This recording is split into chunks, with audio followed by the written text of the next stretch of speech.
You didn't know who it was though. He knew somebody. Somebody.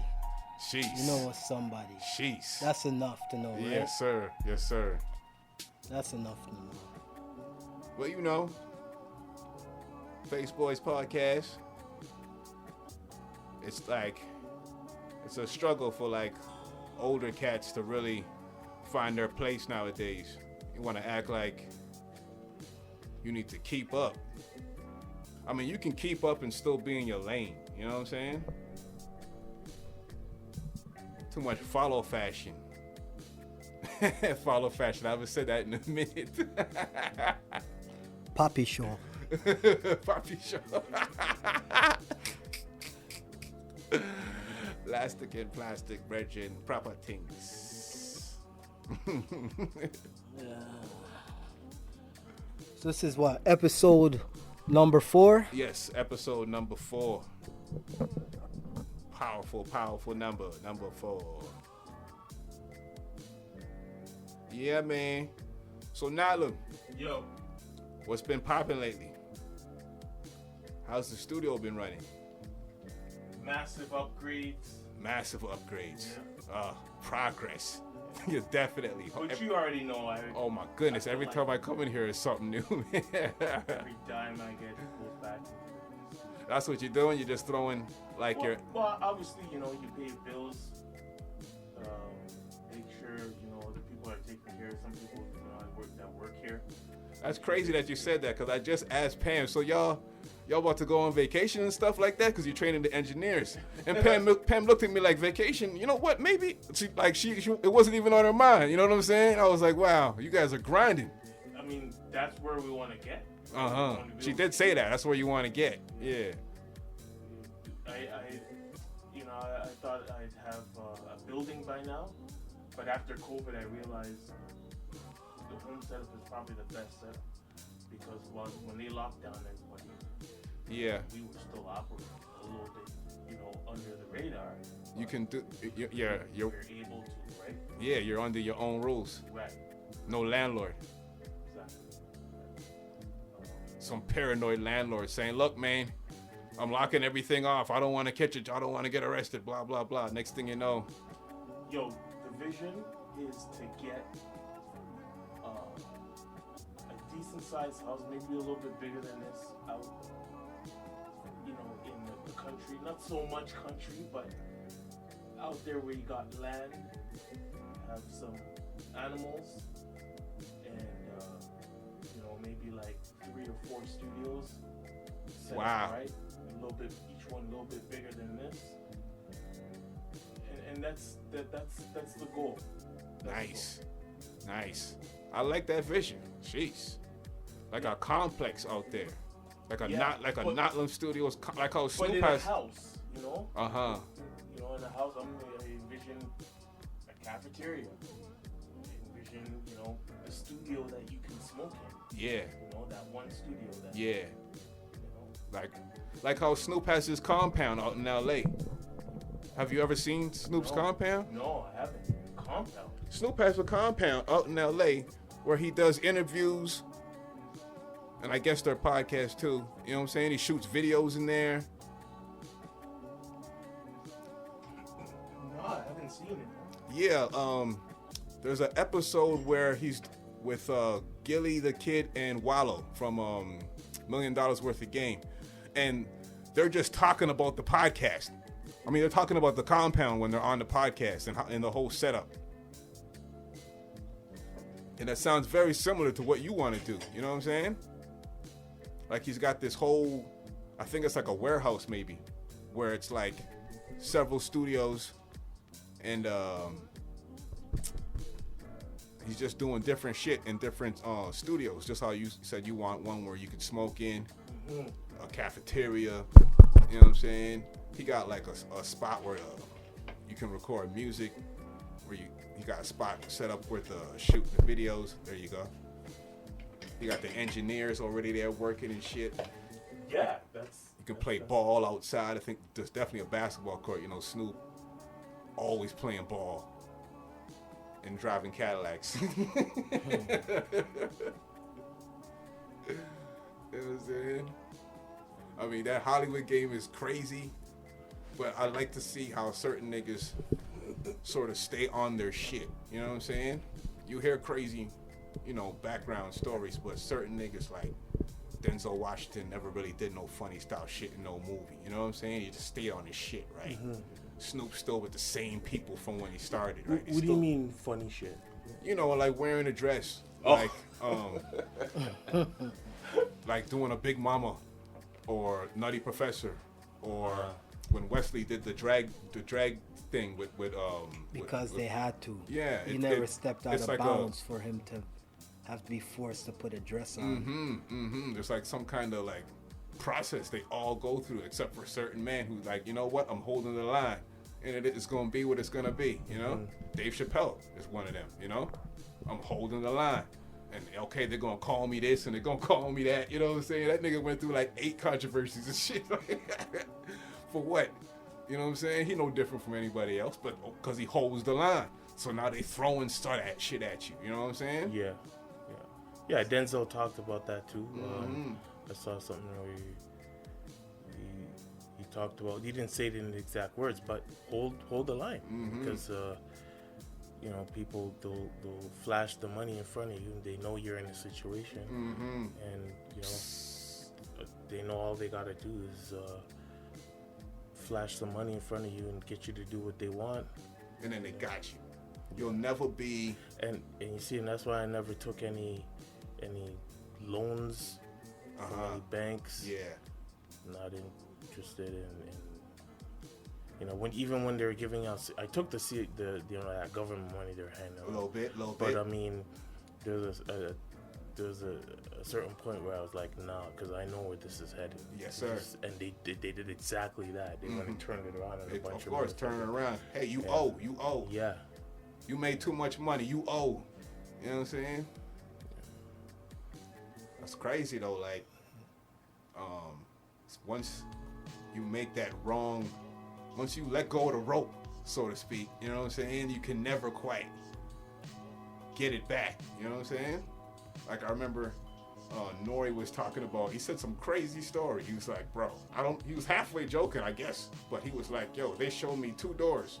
He said one was the, I don't know, I think he called it the Illuminati door.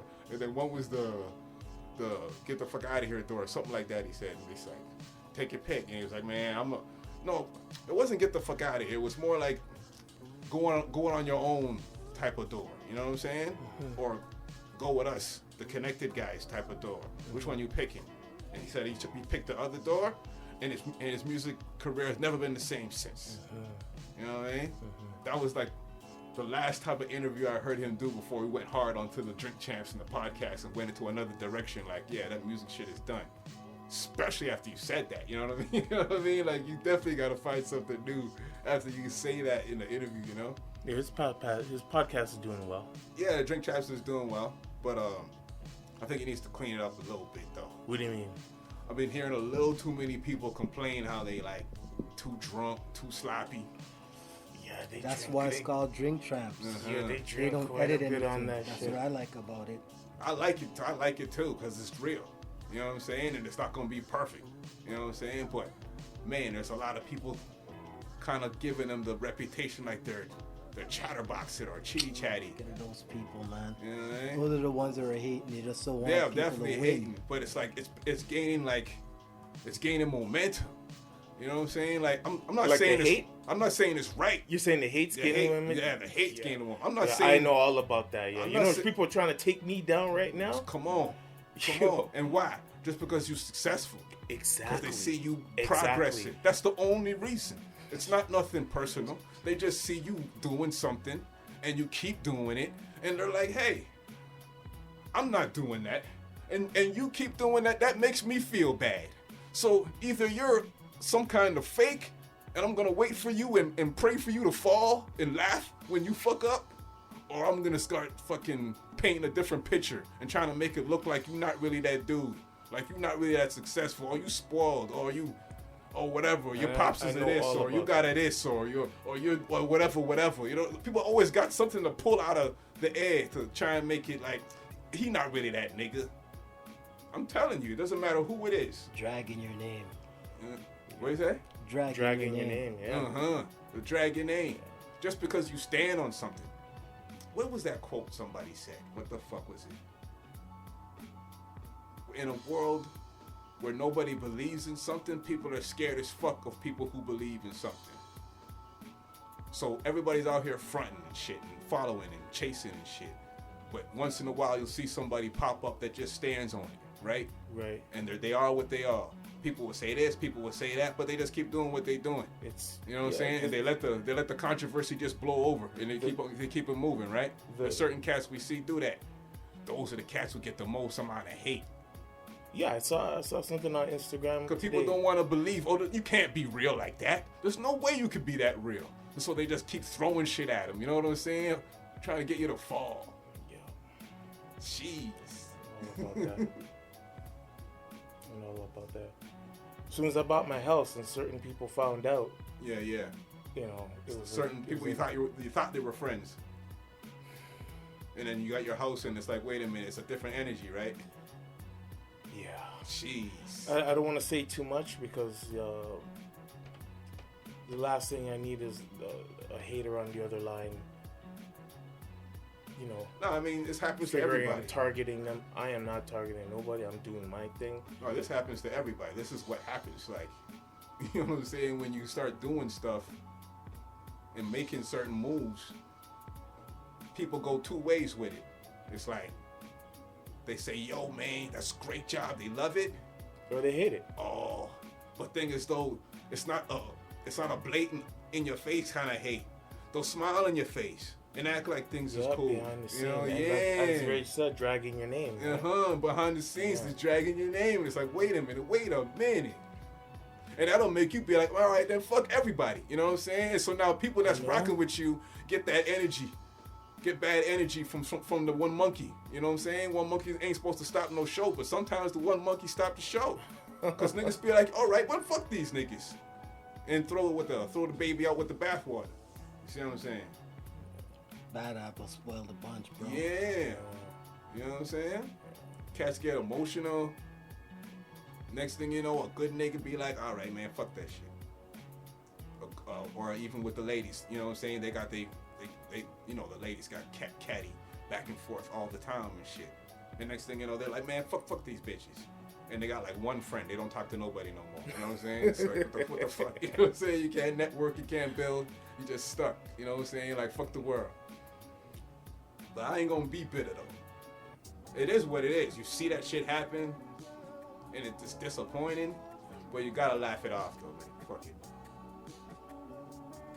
I'm just gonna keep building, and hopefully I'll be in a position where it don't matter what anyone says.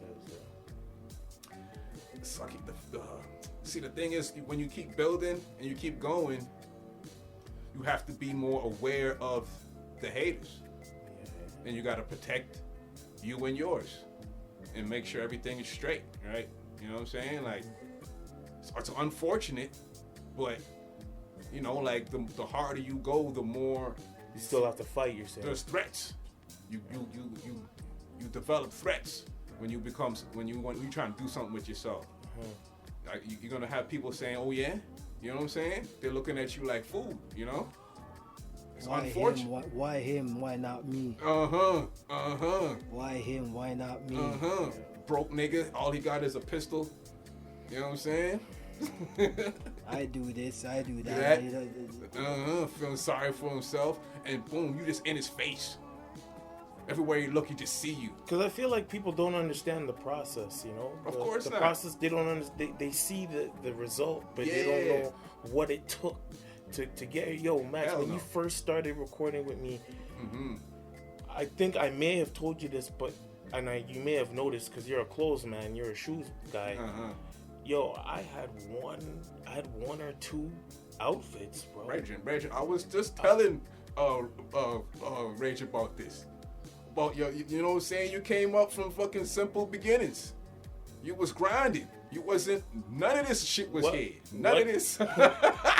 What I was eating, you know, to just so other people could eat, or just to so I could pay that car payment. Or I went to the beer store one time to bring back my empties, and they shorted me 10 cents. That 10 cents is what I needed to make to get through that car payment. Dang. I was riding on cents. Jeez. It was tightness. Yeah, man.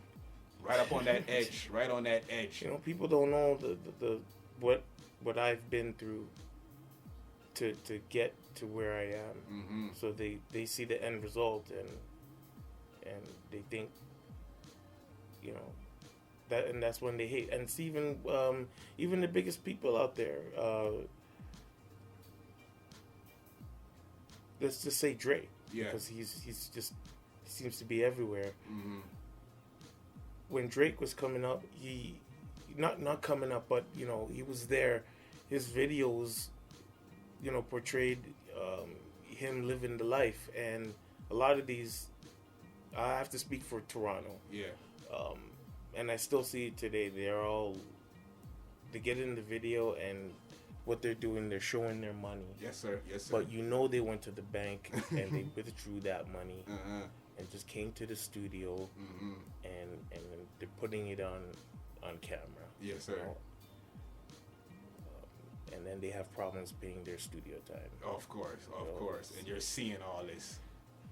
So it's all fake. They don't know what he went through to get where he is. They see the end process, and they're just copying the end process. They're not going through that journey. They're not. They don't have any of the pain. No drive. Yeah. Which but you got to see. They have no drive. But you have to have an understanding of a process in order to have the drive, right?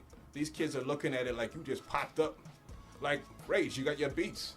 How many niggas hate on you with the beats you make? The line is around the block.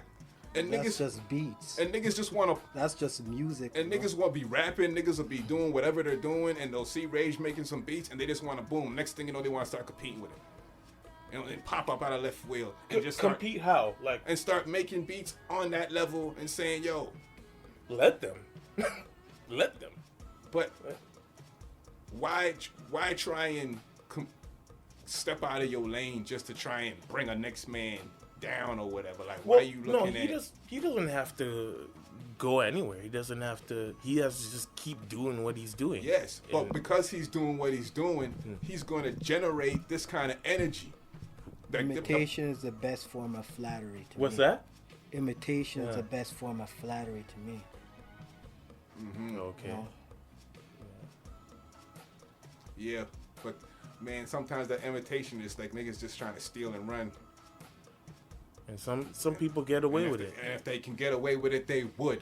And when I say get away with it, it's okay. I won't name no names, but someone from Toronto came out with a song back in was it 2000, 2001? Okay, early 2000s. So I think he released it or he didn't release it yet. But anyway, big basketball jerseys and jean shorts and shit. He linked with a crew from the States. We're very well known, and being as big as they were, as respected as they were, he was showing them the process. Listen, this is my new track. It's not released yet. The man that went back to the States, went to Kanye West and had him produce the same beat. Of course. And then they came out with it. Bang. It happens all the time. All the time, bro, because finding that sample and looping it and chopping it up, that's the sauce right there. And so when you let somebody hear that before, it's formula, yeah. Yeah, it's like free game. Oh, that's what you doing over there? And niggas run. Not walk, they run back to go fucking put that shit out before you. You know what I'm saying? And act like it's all me. They won't say a word about where they heard that shit from. They'll say they got it in a dream, nigga. They'll lie and say they got it in a dream. You know what I'm saying? And I think they came out the same around the same time, the tracks, but because they had a wider audience, a bigger audience, everyone believes that it was the other way around. Yes, sir. Like, unfortunately, with the music game, it's like vampires feeding off of the creative niggas. It's like the music game is full of creative niggas and vampires. And you got niggas who know the game, they're the vampires.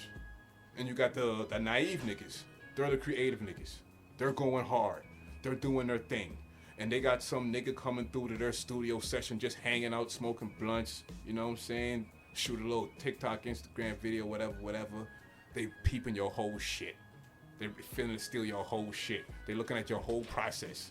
You know what I'm saying? And on top of that, because the music industry is so fucking grimy, they won't just steal your shit, nigga. They'll fucking set it up to block you, nigga.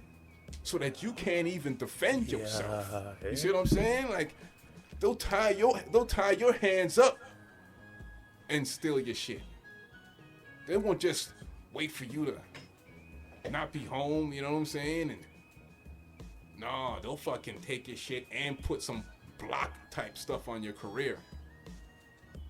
Oh shit, we all heard the Gilly the Kid story about when Jigga said that's not gonna be a good look. Gilly the Kid was gonna do some kind of song or sign with some kind of label, and Jigga just gave him a light talk like, hey, that's not gonna be a good look, you know? And Gilly did it anyways. And guess what? It wasn't a good look, you know what I'm saying? Hold on, come again? What? Gilly the Kid, Gilly the Kid told a story about Jay-Z. He was about to sign a deal. He was about to make some kind of move, right? With Jay-Z? No, he was about to make some kind of move with someone else. Okay. I think he had a relationship with Jay-Z at the time, I guess. Okay. Or else Jay-Z wouldn't have talked to him. I'm assuming, right? All right. So I'm assuming they had some kind of relationship. So boom, Gilly's like, I'm about to make this move, and Jigga told me real light one day, like, yeah, that's not gonna be a good move. So he knew something was up? Jay-Z knew what deal Gilly was about to do.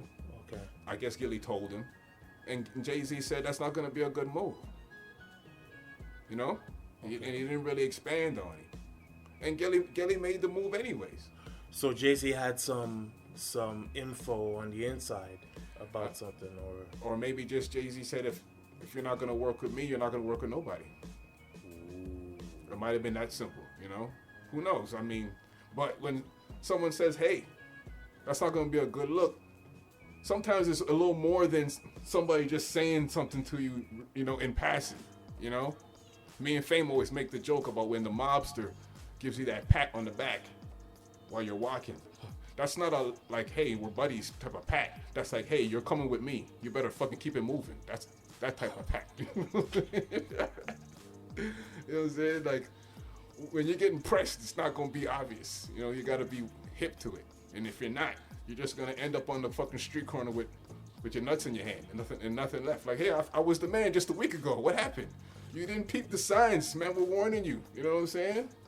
Damn, homie. But yeah, man. But the process, like you were saying though, back to the process, that whole process idea of like grinding to get somewhere is gone. Absolutely gone. I remember hearing a lot of my favorite rappers when they started getting money, they stopped rapping about the come up. You know what I'm saying? And they were just rapping about where they at right now. What else can they really rap about? And that's cool. They're not in the hood anymore. Yeah, they're not in the hood no more. But you can still rap about their lifestyle. You can still, and they rap about their lifestyle, yes. But that stuff's pretty obvious. You can do that, and we can see that. But if you're gonna make album after album, what got you here was people rooting for you on your way up. You see what I'm saying? That's what got you here. Okay. So now you're up, and you're not doing what got you here. So that's not gonna work in the long run. You see what I'm saying? At least for me. There's also growth. There's growth. That's what I'm saying. There's growth. But if you just... How are you going to talk about rapping, about being on the block when you ain't on the same block Nah, you can't. You don't have to rap about being on the block, but you can rap about being hungry. You can rap about having ambition and goals and something to do. You know what? Sometimes that's what they do. But it gets slipped by in the lyrics because you're not listening to that part. or you're not trying to hear that part. But they're already dropping jewels. Reason why they're telling you about their lifestyle. Yeah, some of them do Certain it. artists. Certain artists. They're gonna give you a little jewels. Certain artists will still give jewels, of course. So they can't really sit it's there not and talk about it's not 100%. hanging out in the front of the bodega. No, you don't have to Because they're talk. not hanging out in front of the bodega. Nah, you see, I don't want them to talk about hanging out in front of the bodega when they're grown. That's dumb. I don't want that. So what street talk do you expect? Nah, I don't need street talk. So what do you expect them to rap about then? The ghetto lifestyle? No, they don't have to rap about the ghetto lifestyle. They have to rap about the ghetto mentality. You know what I'm saying? What's the ghetto mentality of a man who's matured, who lived in the ghetto, got out of the ghetto, does not live in the ghetto in over 10 years? I mean, when they started rapping, they weren't in the ghetto, pretty much. By the time they started rapping, these guys were just portraying a lifestyle. I mean, like if you're gonna be real and rap, you're gonna go to jail. Like it's like, you know, I mean, you can't do it 100%. Like it's rapping, a catch-22, yeah. You know what I'm trying to say? Like rapping is entertainment. You know what I'm saying? Like at the end of the day, no matter what. So hold on. So, but on one end, you're saying, you know, about doing what got you there, right? So the people who were rooting for you were the people probably in the same kind of situation that you were in. Yes. Right. But now you've moved on up. And now you're not in the situation most of your fans are in. So let me ask you, what do you do when? That's where you rap about. Yes, that's where I feel like the creativity started lacking, because cats got to that spot and just didn't do nothing. They stopped. It stopped at rapping about the bottles and it was the same thing over and over again until they fell off. And then the next young hungry cat came up and the cycle started all over again. You know what I'm saying? But the niggas on top, very few were able to get up to the top spot and still be creative, like Ghostface Killer, for example. You know what I'm saying? He just kept getting better and better. Wu-Tang fucking fell off. No disrespect. And he just kept going and kept better and better. Yeah. You know what I'm saying? Every last one of them fell off. Can't nobody tell me nothing. Every last one of them wasn't doing nothing at one point. Fell off. I can't say When Ghostface was doing Supreme Clientele and the one after that, Bulletproof Wallets, he was the only Wu man out there putting in work. Can't nobody tell me nothing. None of them guys. Well, maybe in rap, when it comes to putting in work and putting material out, he was holding the Wu flag. I agree with you in that sense, but I wouldn't say falling off if you're just judging material. Because his music kept changing and he kept doing different things. It wasn't the same old Wu. Ghostface was developing new styles. Every album he had new flows. You know what I'm saying? It was like, yo, this guy's just as hungry as he was when he was younger. He's just better now. You know what I'm saying? Okay, he's just better. Okay, look at Meth. Who? Meth. Meth is the opposite. He didn't do nothing when he got that recognition as one of the best rappers. He stopped being creative. Ghost and Ray were the only ones who were doing stuff, putting out He moved on to video. He was doing like shows. He was an actor. He became an actor. I mean, back in the days, that was a bad thing, right? But to me, in these days, that's like, why not? You know? I mean, he's doing well, you know? Yeah. I'm just talking as a rap fan. I'm not trying to hate on, you know, the direction these guys went in. You know, like people fall off for a reason. You know what I'm saying? Like, so he fell off Meth fell off as a rapper. Yes. But, okay. Yes. But not really as a individual. No, as an individual, do whatever you want to do. I got no say on what you would as an individual. I'm just talking as a rap fan. You know what I'm saying? Like, people fall off for a reason. There's nothing wrong with that. You know what I'm saying? Like, people have situations that's where rap is not the priority anymore. You know what I'm saying? But I'm just talking as a rap fan. It's like, yo, these are the cats that kept it going. You know what I'm saying? And then just get lazy with it. You know what I'm saying? Very few artists keep being creative. You don't have to keep rapping about, you know, and pretend like you're broke and selling keys and right. You don't have what to do they that. do. Some of them. Yeah, some of them do, and it's you know. It's all cool. It's all entertainment. Some of them do. It's not cool. I don't. He said it's not cool. Rage got that same energy too. You guys think that's not cool? Why is it not cool? Doesn't make sense to me now. Why is it not cool? Because you're not doing it anymore. But it's none of them. If 90% of these niggas was never doing it though. Then they shouldn't have been rapping about it in the first place. Come on, remember they used unless they're talking about it through their bedroom window yes, eyes. Yes, Then they need to start their raps with through my bedroom window eyes, and then talk about whatever. It can't be just be on ba ba ba ba rah rah rah, and he's like, you know, they gotta at least say the reasons why they're rapping about it. But when that money is dangling in your face. But when that money is dangling in your face, hey, all you gotta do is pretend to be super hard, and you can have a big but hit. They didn't have no money at first. They didn't have nothing at first. They're still trying to scrape up money between man just to get book studio time. Yeah. For a session. And you gotta make sure their lyrics are all tight. Yep. Before they go in the booth because they're on time. That's that good energy. You know what I mean? They already have everything memorized. Everything's already downplayed. No paper, no nothing. They go in the booth, they spit it, they come out. The next one goes in, spit it, come out because they're on a certain time. They might just got an hour and a half. You know what I mean? Yeah, but when that's when you're hungry. You don't have nothing. Yeah. Like my dude saying, every cent.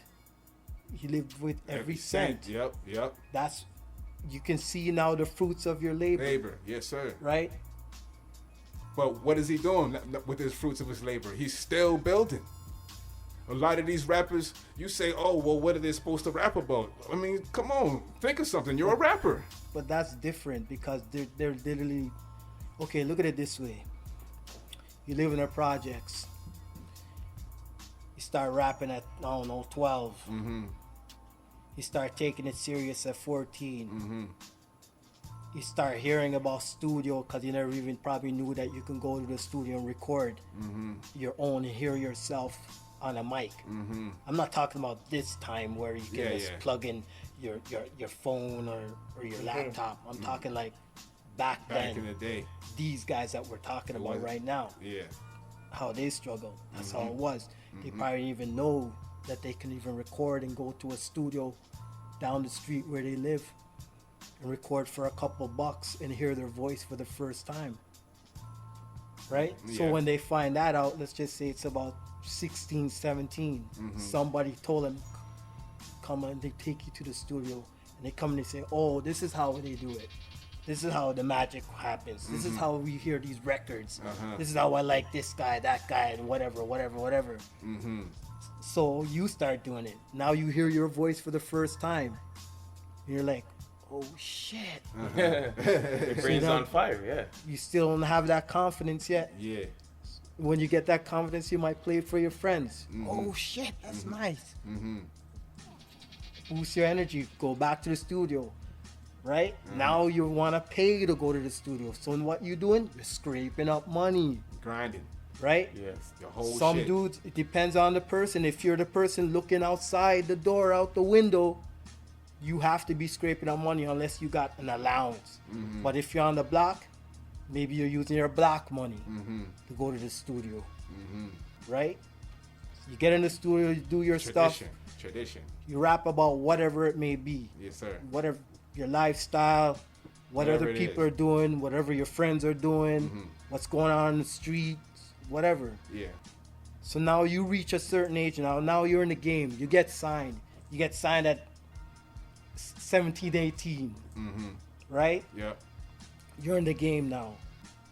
You get jerked. You're off label. You get on the next label. Right? Now you're doing tours. Whatever. You're making money now. Years pass now. Now you're 10 years in the game now. All right. Right? Yeah. Are you supposed to be rapping about being in the streets? No. What are you supposed to rap about now? You can still Hold on. To connect with that core audience that grew up with the stuff that they know you for is the street stuff. Yeah. So now you're in your 40s, late 30s. What are you supposed to rap about if you haven't been in the blocks for over 20 years, right? Yeah. 10 years, whatever, 15 years. Yeah. Different lifestyle. You're living in, probably in LA, Yeah. probably in Miami, Yeah. probably overseas. Yep. It's a different life. You don't know the lingo. Yep. You don't know the flex. You don't know the talk. You don't know nothing. You don't know Willie Boo Boo's not on the street no more. Yeah. Willie Boo Boo died back then. You know what I'm saying? Or he's locked up. You know what I'm saying? Yeah. None of them dudes are on the streets no more. The streets have no names, just different players, different games. Yes, sir. You know what I'm saying? The streets always stay the streets, but the players and the people always change. You know what I'm saying? It's still going to be its name, whatever the name of the street's going to be. It's always going to stay the same. Yeah. So what are you going to spit and rap about? What else can you spit and rap about? If you're trying to appeal to the younger generation, then that's a question that I would want to ask myself and anybody else. But if you have a general following, you can move with that following. Yes. I went to the Nas concert. Yo, everybody there, they're all like, you know, they're all like my age, and I didn't see no young people there. No, you're not gonna. Nas doesn't draw for that though. He doesn't draw for that younger crowd. No, because as a grown person, you're not supposed to chase that younger crowd. You're gonna look crazy, but you can still gather some of them people out of respect. I remember when I was young and I used to listen to some older rappers, but you can't chase that as an older rapper. No, it looks immature. Nah, you just gotta do you. You gotta stay in your lane and be who you are. That's right. And the people that you can still be creative. You know what I'm saying? Like you don't have to overreach to try and appeal to the streets. Of course you can. Because like Ray said, you're not gonna be able to keep up. You wouldn't even know the price of a package nowadays. You know what I'm saying? Like you wouldn't be able to keep up. So. But you can't. You know, it's not even rappers. It's celebrities in general. They're out of touch with what's going on in the world because they might be on tour for 2-3 months. Style shit change up all the time. All the time. You know, even the way you speak, that switches up all the time. So, fashion, everything. So they got people that actually gotta tell them what's new, what's hot, what's out, what's in now. Yeah, but that game will never work. Because if you don't create your own lingo, you'll always be chasing the whatever's popping, and then you'll be the old dusty cat trying to act young. You have to have your own lane and have people come to you. As soon as you start chasing one step in that direction, they got you. It's like the dress. It's like the dress we were talking about. That one slip in that direction, you're always going to be the fake person. No matter how hard you try to come back and be real, they're always going to point out that one time you went and chased. Remember when you chased? People will never let the locks forget about the shiny suit. They'll never let them forget about the shiny suit. What do you mean create your own lingo? Blocking all that. I'm just teasing. But you know what I'm saying though? Like, it's like just like that.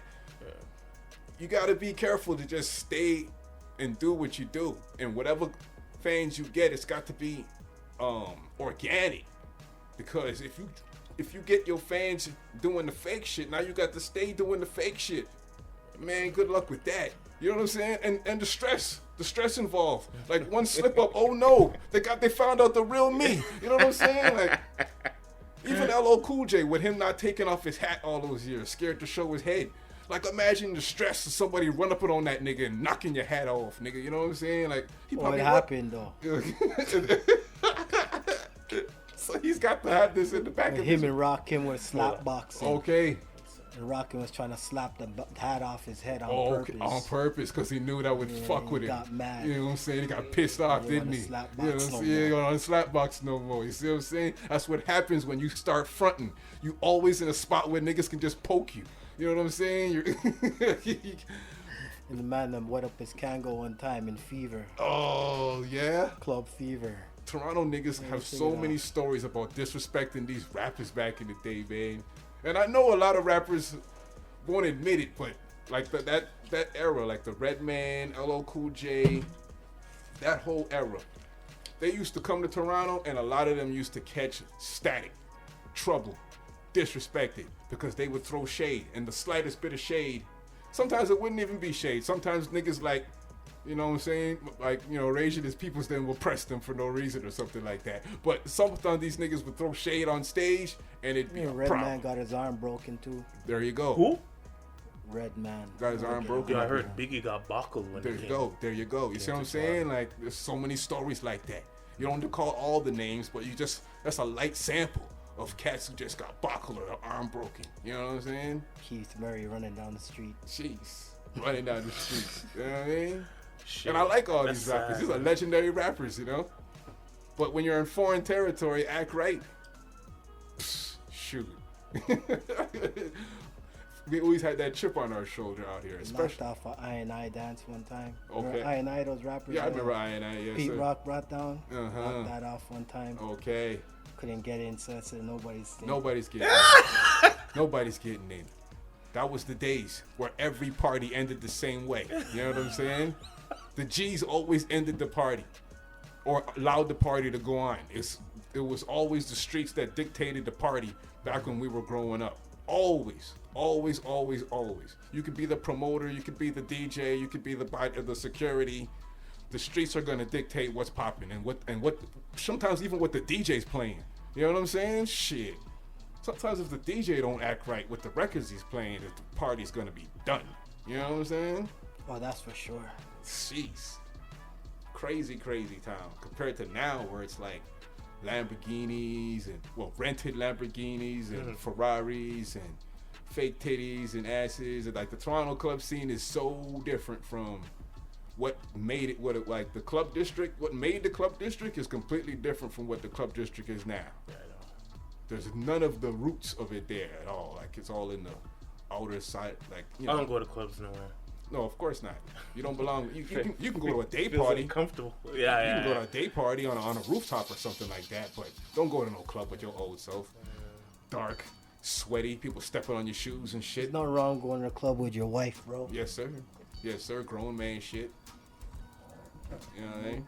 When her and her friends go out in the club for a night, take her out. But don't be out there with the homies on some pedophile shit. You know what I mean? Don't be doing that. Goodness gracious, I just heard some bad stories about some of the homies looking crazy out here. Like, come on, man, you all looking out of place, man. This doesn't work like that anymore.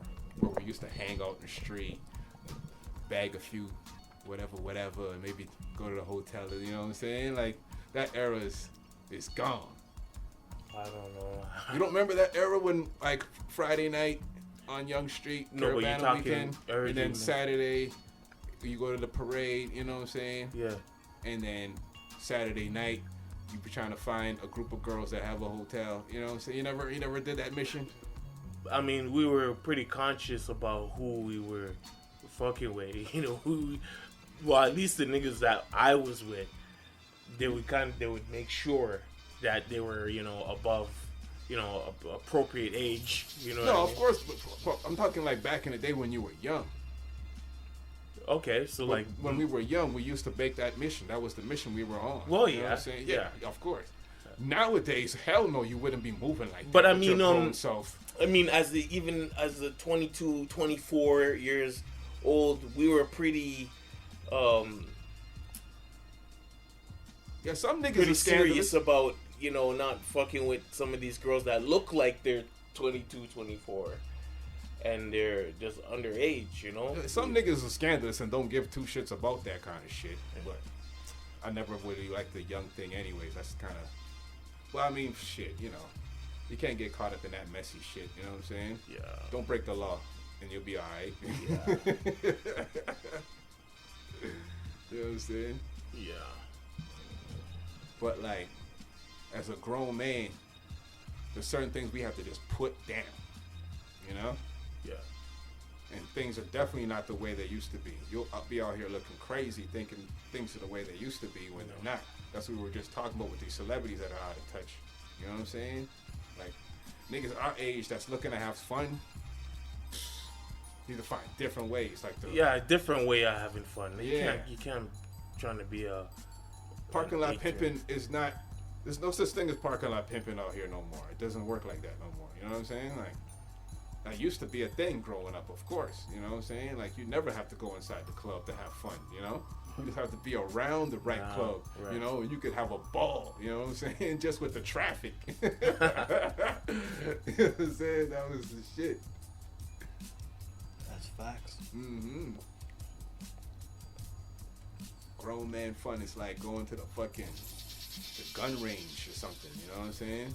That's facts. Grown man fun is like. I haven't done that. Oh, it's fun. You know what I'm saying? Like, shit. If you're into like, different people are into like hiking or bike riding, or some people are into like, fucking. That I'll do. Learning a craft, like, I don't know how to build some guys go learn fucking make a sword or something. You know what I'm saying? Fucking smelt the sword or fucking something. You know what I mean? Steel fucking, folding. Yeah, steel folding. Hammer that shit out. You know what I'm saying? That's dope. That shit fucking put that shit on your wall and shit. Say, yeah, I made that shit, nigga. Run up in my house, I'll juke you up. You know what I'm saying? With my homemade fucking sword. You know what I mean? With my homemade samurai. You know what I'm saying? Like 9,000 times. Yeah, like that's grown man fun. You know what I'm saying? Not standing outside on the street trying to bag a scallywag. You know what I'm saying? Like, come on, man. All the fun is inside the club. The nigga says scallywag. The scallywags. You know what I'm saying? Yeah. Trust me, man. Gotta be more creative as grown niggas. Niggas is fucking like with the rapping. You know what I'm saying? Like, come on. You don't gotta rap like you're 14 and be on the streets no more, but you can still have some kind of energy. You know what I mean? I know you grown and you rich and you on your fucking, you know, your Louis Vuitton couch or whatever. You know what I'm saying? And you got your fucking all your shit, but still, grind, nigga. Come on. Give me something creative. Give me something that's like motivating. Where are they supposed to grab it from if it's not around them? Go find they it. Got man. like 20-foot ceilings and shit. Yeah, that's 20. Yeah, it's true. You're living comfortable. What's around You're them. kicking your feet up. They can't. You know what I mean? So that sounds like somebody else. That sounds like their fault. They're not out there, right? They're not out there. They're not experiencing life. They're not living the journey. So they're not having new experiences. So they have nothing to talk about. That's all celebrities to a certain degree, though. Mm-hmm. Yeah. No matter what kind of occupation as a celebrity that you do. That's the trap. No, you're secluded from the world. I don't think so. Why would you say that? Then wouldn't you say you have don't more have to access? Go that way. You don't have to go that way. You have more access to things, but you can't literally walk out of your house and go get those things. You have to get them brought to you. Or go abroad, right? Take a jet and experience some Say if shit you're like out you're a famous actor, this has nothing to do with rap. They can't walk the street. Niggas gotta be going out with blankets and shit all over their head and stuff, closing down stores. Yeah. That they're the only ones shopping in there. They can't be on a normal street. Think about it. They get mobbed. So that's what I'm saying. They're secluded from the world. So they don't really know what's going on and down the street, around the corner from them where they live. So yeah, they're disconnected from the streets for sure. That's the challenge. And like, people in general too. And that's the challenge. Like being certain people, like normal famous. people, which would be civilians to them because they're celebrities, right? They're not connected with civilians. You gotta find a way to connect with the civilians though, or else your fame. They gotta be out. Now with the social media, they got a little bit more. It's a little easier, yeah. Yeah, because now they can get from whoever, from wherever, right? They don't literally got to be outside looking at these people. They can get it through feedback through their social media. But that's not really an experience. An experience is flying to maybe Greenland and swimming in those ice pits or something that are like warm water, but it's like it's icebergs and shit. That is kind of crazy. They say that shit's healthy for you. Yeah, that shit's dope. They got that shit up in Jamaica too, man. Oh, they got that in Jamaica too. That's hot water shit. They got them all over. I'm sure they got them in Africa too, man. They got them everywhere. For sure, like those certain spots where the water is just you got minerals, different minerals, and you sit in there. But you can't be in there too long though. No. You can't be in there too long. Too much of a good thing of poison. They got people there literally telling you when you, like monitoring you to tell you when to get out. You can't be in there too long. Yeah. But that shit's real. Like there's certain water in certain spots that's like not your regular kind of water. You know what I'm saying? Right. But these these people selling you these pills would never tell you that though. You know what I'm saying? They just give you another prescription. You know what I'm saying? That's a they won't tell you about. You can go here, you can go there, and you can get certain kind of treatment. If it's not something they write a prescription for, they're not even allowed to tell you. Like, they can get fired. Of course, it's a cash crop. It's a cash crop. Like a doctor. When a doctor tells you, okay, I'm gonna send you to this specialist. It's his brethren. Of course. That he's setting up to get a little get a little dough. Yes, sir. Rest in peace. Get a little bump in his tax. Rest in peace to all the cancer patients that died. Exactly like that. They just refer you to his. They don't to care their about friend. your health. They just pass you around from one friend to the next. Meanwhile, nobody cares about your cancer. Cares about you. Nobody cares about your specific disease that you're going through. They just passing you around until you're gone, and they got another sick person to pass around. You see what I'm trying to say? Like, they're not actually watching your back, but people go through the system as if they're watching your back, and they just dead off. Yeah. See what I'm saying? Same with the dentist.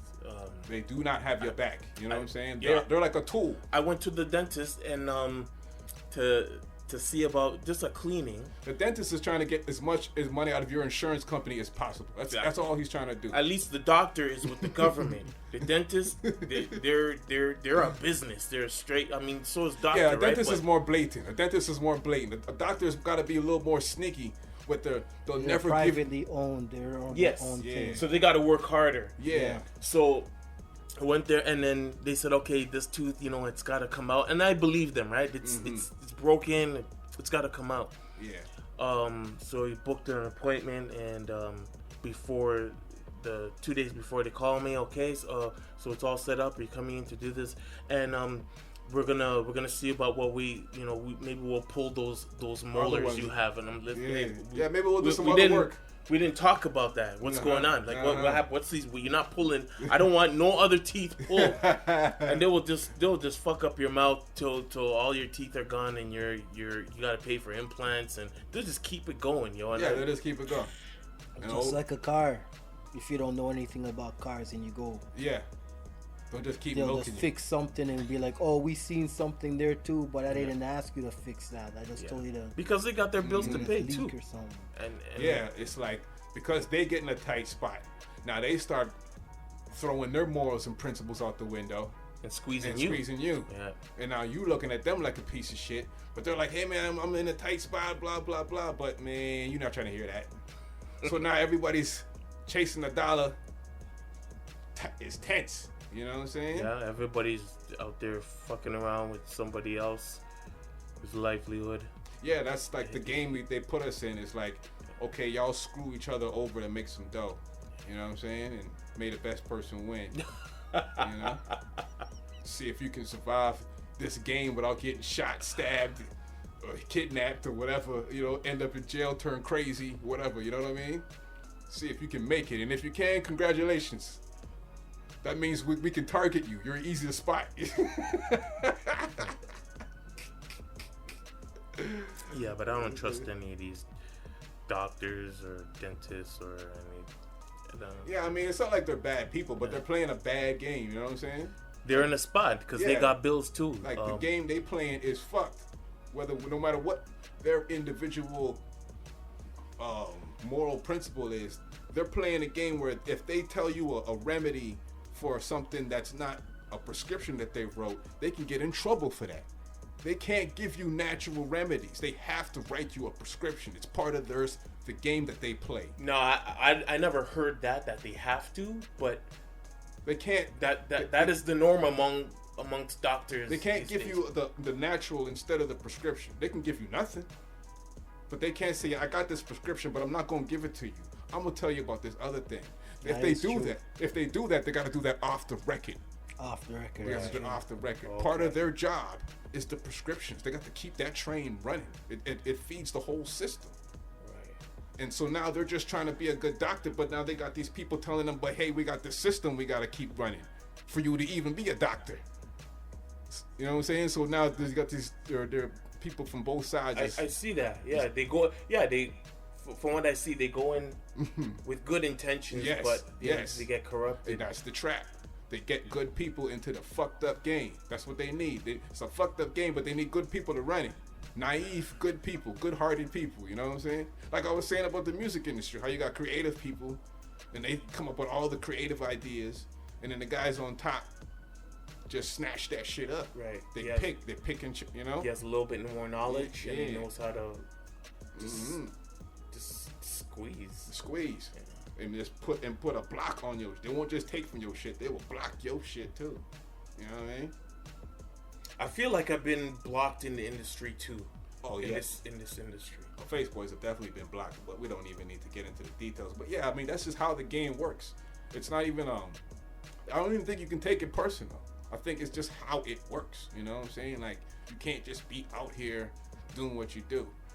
Cats will hear your sample and run back to the studio. Not walk, run to go make that hit because they found something from a creative person that they can win with. The creative person ain't got the connections, doesn't even have an understanding of how it works. They're thinking, hey, you can win off of being creative. Motherfucker, you don't win off of being creative. You win off of being deceptive and just on point. You know what I'm saying? Like you gotta be on point, quick to it, good timing, ruthless. You know, that's who wins. You know what I'm saying? Like how bad do you want to win? See what I'm saying? But winning is not really the goal. Like being successful. That's sort of like you gotta judge your own level of success. Right. You know what I'm saying? Because when you're happy, you've succeeded. But people don't even know what happy is when they're chasing the win, right? They're still chasing the win. Realize they got a whole bunch of shit that they never had a few months ago or a few years ago. They don't even see it because they still chasing the win. You know what I'm saying? They got more money, they got more cars, they got more people showing them love, they feeding their fam. But another nigga got more houses and he's feeding his fam more and he's got better cars, you know? Because there's always levels. You get the Benz, the nigga get the Aston Martin. You get the Aston Martin, the nigga get the fucking McLaren. You get the McLaren, the nigga get some shit I can't even... What's the one after the McLaren range that a nigga don't even know about? Pagani. Oh, see, a Pagani. Like, you know what I'm saying? And it's like, no matter what you do, there's always somebody there ready to stunt. Ready to say, you ain't got this, though, you know? So you gotta, like... Is it the win you want or is it success? Because the win will make you forget about being successful. Like there is no such thing as success. There's just the win. That's a moving target, right? You know what I'm saying? But I need power. Mm-hmm. I need power. And people don't want no process. They just want that. I'm on the mountaintop and I plant my flag. Look at me. Look at me. I mean, shit. Even a piece of shit like Tekashi 6ix9ine got to come up. You know what I'm saying? He didn't just come out of nowhere. I think it was selling like deli meats or something like that. You know what I'm saying? Like he had some kind of come up, you know? He was doing shows overseas before he was a rapper. He was doing shows overseas before. Mm-hmm. Before he was a rapper? Mm-hmm. Doing shows with what? Like the rapper, like with all the tattoos and shit, like you know him now. Okay. Mm-hmm. Mm-hmm. And then he was doing the deli shit. And then he did the blood shit. They hooked up with those guys. Yeah. Probably some police along the way. Used to go to deli with the dress on, cut meat, the bodega. So everybody has a come up, but nobody knows that come up. People are just seeing him up with 400 bloods in the video going hard. So like, funny, the first time I seen that dude, first time I seen him, because I'd hear his music and I didn't know who it was. Yeah. And I didn't like it. It was too much yelling, blah, blah, blah. Mm-hmm. So I didn't like it. But the first time I seen him, the same way I seen with all the blood dudes were in the background. Yeah. And I see him, and the first thing I said was, these guys ain't with him. Ah, right That's away. all I said. Right away, you knew it. Because I was written all over the channel. That's hilarious. I was not into his shit. I'm not into his shit. You know? I never. It was like, I couldn't hear. I couldn't listen to it. So I'd hear it, and they'd always keep playing it. These DJs kept playing it, keep feeding it, right? And so let me see what this youth is now. Mm-hmm. Let me click on him, and say, okay, that's him. This is he just had the red hair. Yeah. The braids on both sides like that. before he had rainbow shit and all that stuff. He had tats on his face, but not as much as he did now. We did now, like the big 6ix9ine and all that shit. What all that wasn't there yet, but he had some stuff. And the dudes are in the back room like, these guys ain't with him. Oh, right away. I can tell you can these tell guys right away they ain't with him. They're not with him. Jeez. Right away. That's the first thing you seen. That's hilarious because it's exactly how it turned out. You know what I'm saying? Yeah. And you knew right from the first time you seen it. I remember the first time I seen it, it was my brother-in-law. Shout out to my brother-in-law. But he didn't grow up listening to hip-hop like how we did from when we were like youths. You know what I'm saying? Like when you're like born in foreign countries, you kind of like sort of discover hip-hop kind of like maybe in your teenage years, sometimes your 20s, who knows, you know what I mean? But it's like a time when you discover it, where it's just sort of, you know, it's just like you were hearing the same shit like you're hearing Boy George and Bon Jovi and shit and Run DMC and stuff. It was just music, you know? Right. So when he was showing me this Tekashi 6ix9ine, like he kept talking about him. Weeks he's talking about this guy. You know what I'm saying? And I was like, wow, okay. And he showed me the video, and I had the same reaction like you had when I first seen it. I was like, oh, that's just some guy trying to bring back some woo shit or something, trying to bring back some old D-Block feeling or something like that. But this dude's faking in a $3 bill. I could tell right away, you know what I'm saying? He didn't have that energy like that made you believe him. It was like, but there was a lot of energy though, and I guess I didn't respect that because he blew up. You know what I'm saying? He blew up. Well, I was like, I always remembered like this guy doesn't have like, he's coming street, but he doesn't have the streets behind him. See what I'm saying? His fans aren't street. You can feel that. His fans are just regular, you know, regular fans. Just it's not the streets that's backing this guy, and then he got like into pop fans. Yeah, it's pop fans.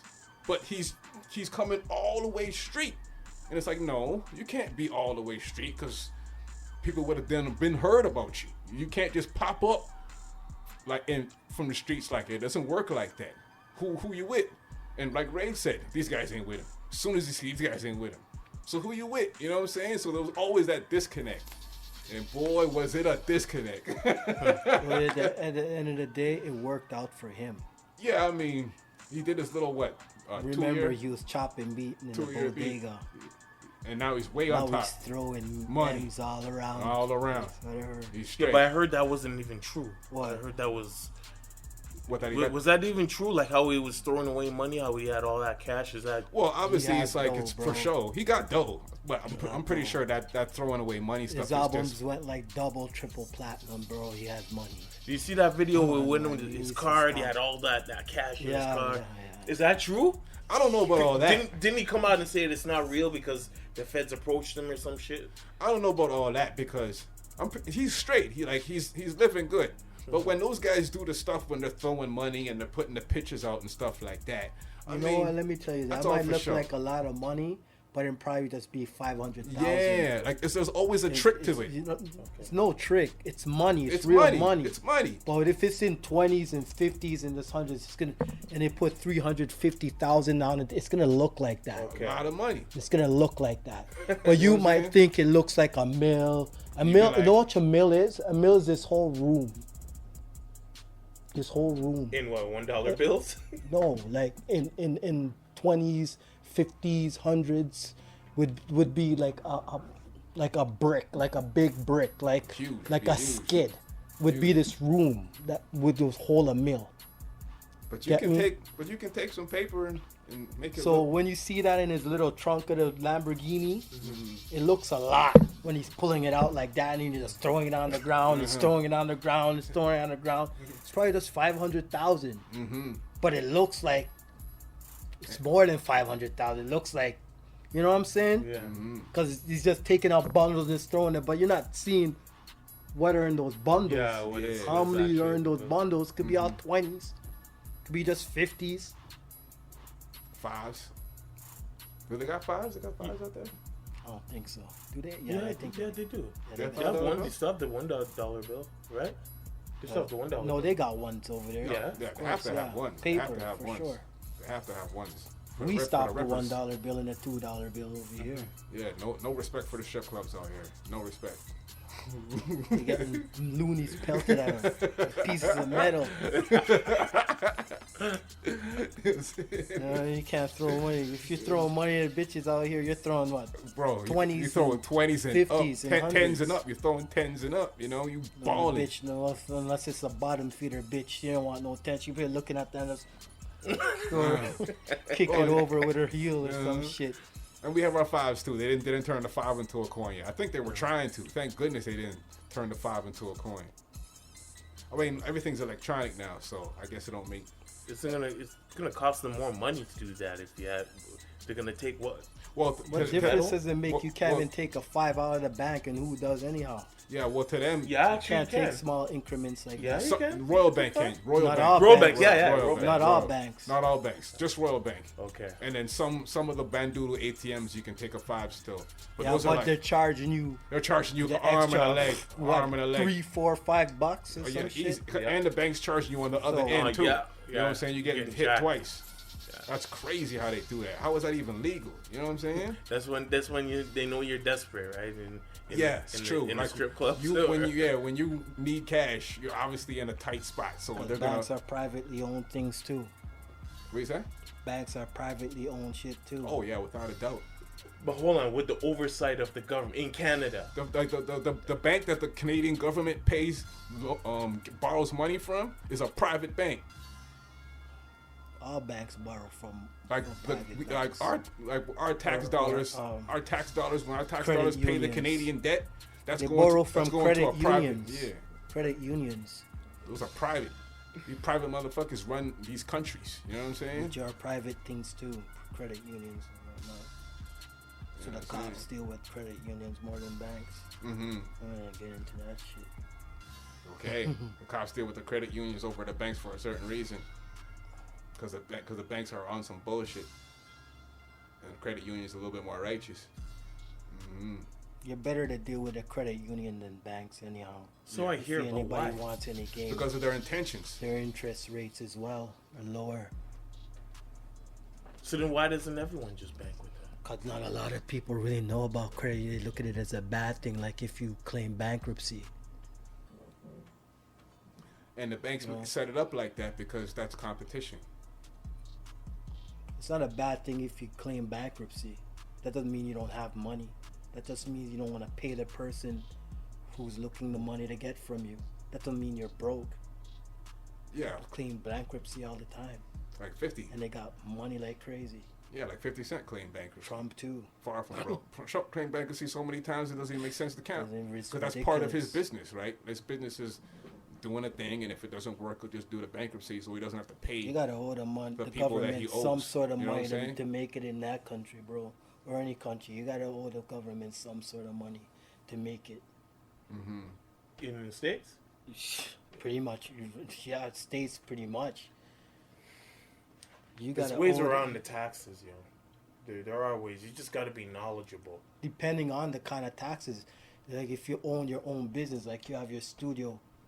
That's good for you over there. And that's Trump would have been the best thing for you over there. Now, if a conservative it also matters how you set that up. Or if a conservative one over here. For once you own your own business, he already had a plan for small business plan that already went in effect. Yep.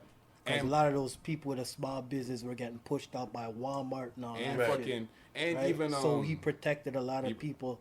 It's true. A lot of small businesses because he's a businessman and he came from small businesses. And if you were trying to make your own money, Trump was good for you. And that was his whole gripe for years before he was a president, saying, how the fuck am I paying all these taxes, blah, blah, blah, rah, rah. And we're our own business. Mm-hmm. He wasn't going to stand for anything that was going to get in the way of business. That's why if Trump won again, Ice Cube probably would have got his deal through, and that would have been even better for you. Remember, Cube would have had him helping people with their own business who was black, on top of just having their own business. You got the U.S. out of debt.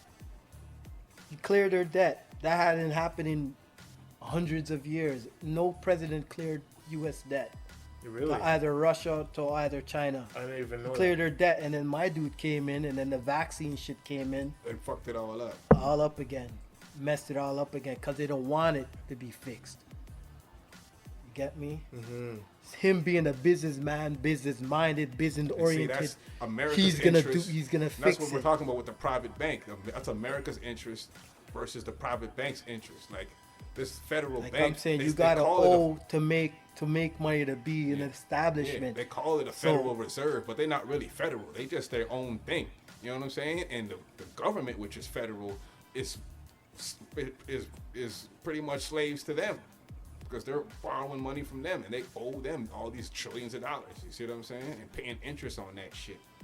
You know now, when it comes to again going back to taxes, owning a business is not the end of the game.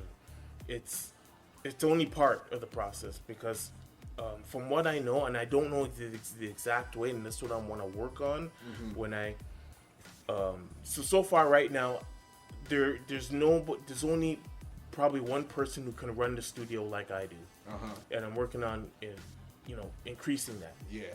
So when that happens, I will be able to implement some of these things that I know about. So you own a business. What you're supposed to do is then take out an insurance policy. Okay. Mm-hmm. Right? Yeah. Put your children under the insurance policy. Okay. Then what you can do is borrow money from that insurance policy. And that's tax-free? Yes. If you do it right, it's tax-free. If you spend it on a certain thing. For your business. Is that what it is? You have to spend it on a certain thing in order for it to be tax-free? Well, it has to be on your business. Okay. And also what that is protection too, because if someone... So you're borrowing money out of your insurance plan to build up your business. Actually, what you're doing, you're buying an insurance policy. You're paying the insurance policy. Yes. So most of your money, your company's money, is protected by an insurance company. So if you get sued, let's say your company gets sued, what do you got in you got 5% of your business in your business. Yeah. They can only get that 5%. Or if they come after you personally, they can't touch your business. And then if your business gets sued, you can only get sued for a certain amount of money because most of your money is in the insurance policy. That let's say you have your children under, and that's protected from any. That's right. They can't go over potential debtors. That's right. And this is how Trump was able to flip business after business after business. But how much of the insurance policy are you putting in? It depends on how much you can pretty much use now the details. Lucrative money. I know you can borrow 80% of the insurance policy. I believe. And the details of all this, I am not sure. But these are some of the things that these white folks know and they practice. They teach their children. They're educated in the secrets that we don't know. No, and they'll and turn none around of us ever knew. And then they'll turn around and say, "Pick up your bootstraps. You just lazy." Meanwhile, but it's all old money. It's old money, and it's things that the average man don't know. That game that they're playing, that's right. And the only way information that's out there that's not like they say. You want to hide the truth from a black man? Put it in a book. You know what I'm saying? Get me? And I was just watching one of my podcasts. What was it? The Compound, and they were talking about the tax strategies, and this dude was asking for advice on how to get some borrow money from one of those funds tax free. And the dude was telling him, okay, you can borrow money from there tax free as long as you spend it on an certain thing.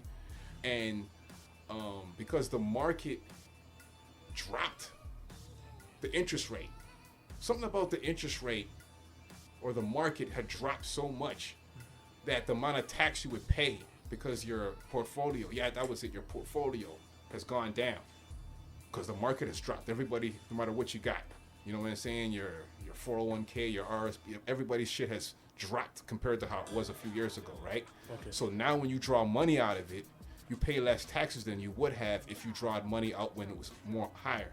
You see what I'm saying? Okay.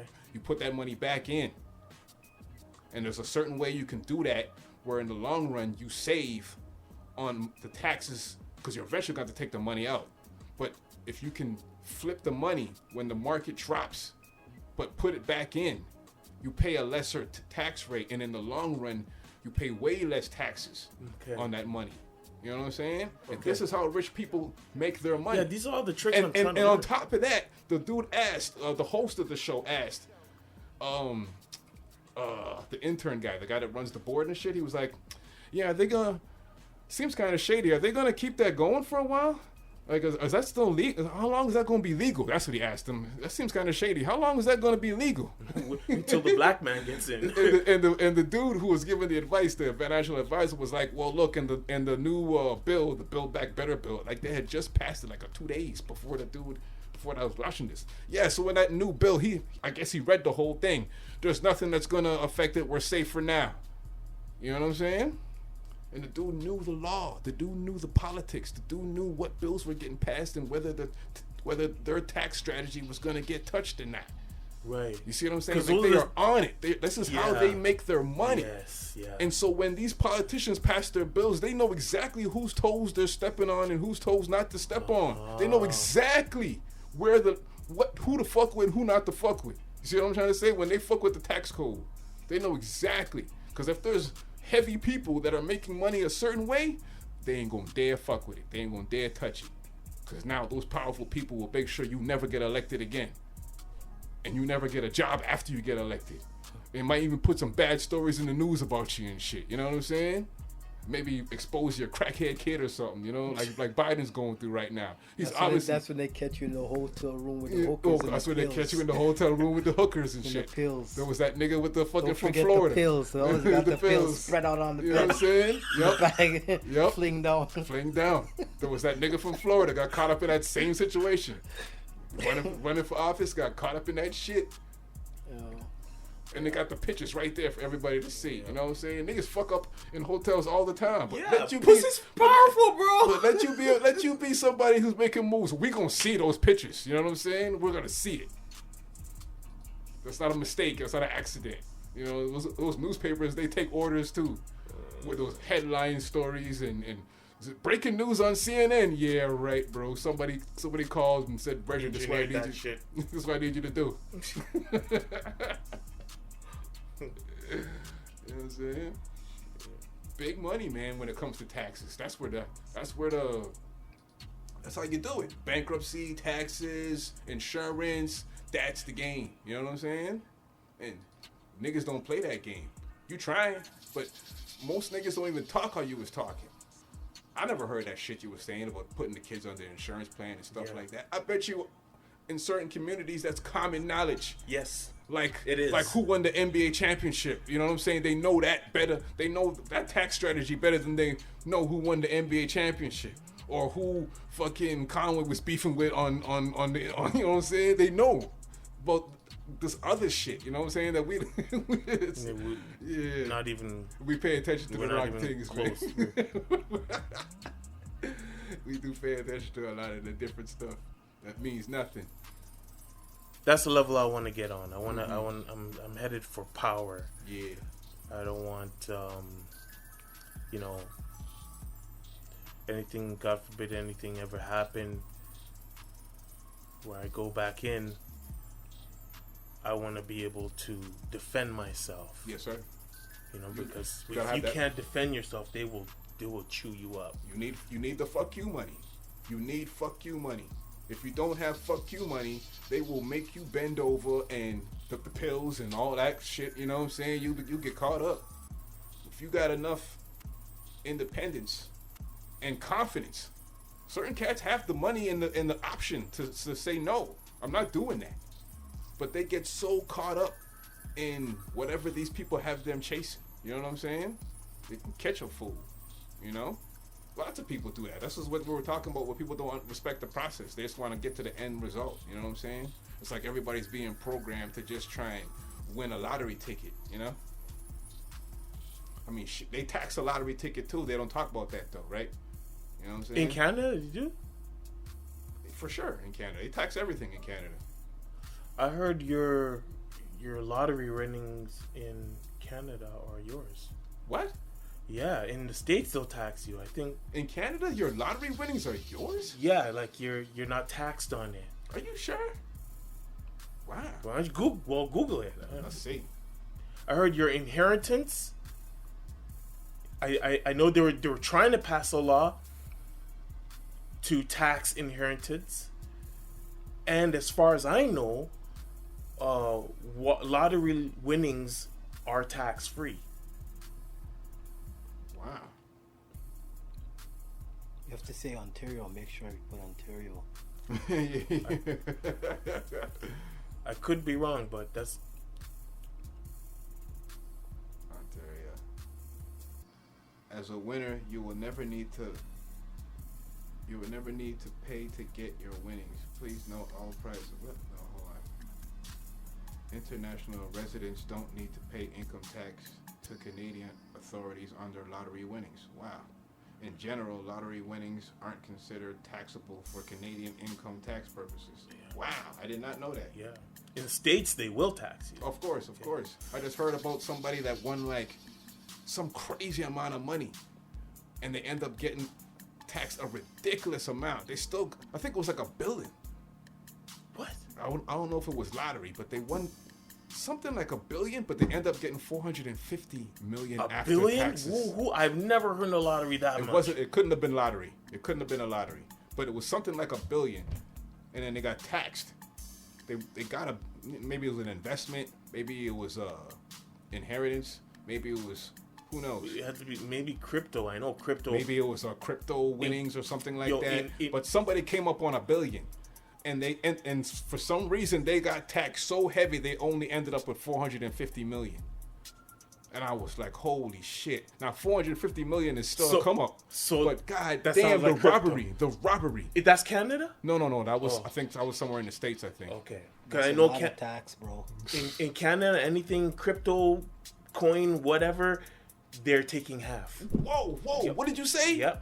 They're taking half. Right down the middle. Yeah. Any profits, they're taking half. Any profits of crypto, any coin that you made, or so if I got 5 stacks and I made another 5 stacks, they're telling me they're taking 2,500. So you're talking.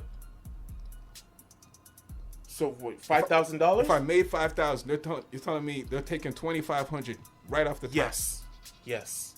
Whoa. Because they're trying to dead that. So is that federal or federal? So what about provincial? They taking another piece too? When you say professional, what do you mean?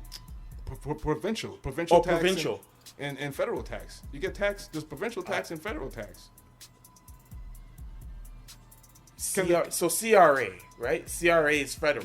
Your taxes are federal. So I guess the province can't tax your income, can they? No, it's the federal. It's only federal, yeah. So the province, so the province can only tax like what you spend, I guess. Who knows? Who knows if the province can get their piece? If you're saying that so 50 off the crypto. Yes. So you're telling me this? So from the numbers that you spit to, that sounds correct. Are you sure there's no one else that can get in that bag too? Because that means you could end up paying more than 50. If there's anybody else. What do you mean anybody else? Like you paying taxes, maybe there's some other fees on top of just tax for your crypto profits. No, I don't know. I heard it was half. Damn. I heard it was half, and I've been digging around this crypto thing for a while now.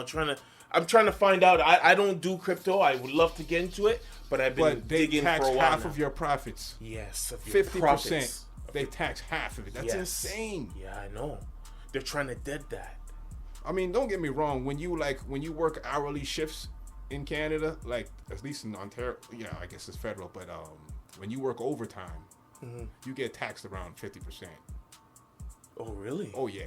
Anything over 48 hours. So what's the point in working overtime? You don't. You can't. It depends on how much money you get paid an hour, but you got to find out. I guess you got to kind of overwork and see where it becomes inefficient. But everybody has their spot. You know what I'm saying? Where, like the job I'm at, it's 48 hours. I can't work anything more than 48 hours. You can, but then you'll be taxed. But my tax rate will jump up to over 50% on anything I make after those 48 hours. You see what I'm saying? And so it becomes, you're getting more money, but it's way less of your money. Like they're taking more of it. You know what I'm saying? And so then what's the point of doing overtime? Yeah, so it's a bigger check than you would have got, but it's not what you earned. You see what I'm saying? And it's not what you earned. And it becomes not worth it because think about that. Definitely not. The energy that you have to put in. Exactly. You're not getting what you earned. You're not getting extra value. You're not. See, I don't know about. That's how taxes work, though. When you're not connected and you're not playing the games and you're not running it through insurance, you're not going to get wealthy unless you know these things. You see what I'm trying to say? And so, like how it's common knowledge about that tax strategy was talking in certain communities, in other communities it's not, and that's why you see rich and poor people struggling. And generation don't tell you either. They never tell you. They'll never tell you that shit. They'll never put you on the game. They'll tell certain people, but not us. When we come in and we were looking for financial advice, we don't get that. Recommend things. We don't get that. The recommendations. We don't get that financial advice right there. No sir. That's only you got to be connected. They already know what school you went to, where you live, where your parents are from. They know everything about you. And so they know who is going to get this info and who's not. You see what I'm saying? Well, your postal code means a lot. Oh, yeah. Mm-hmm. Your address means a lot. Mm-hmm. It does. It does. Because on a level more than you. Because elite that you think. Because elite people don't live in this neighborhood, Notlam.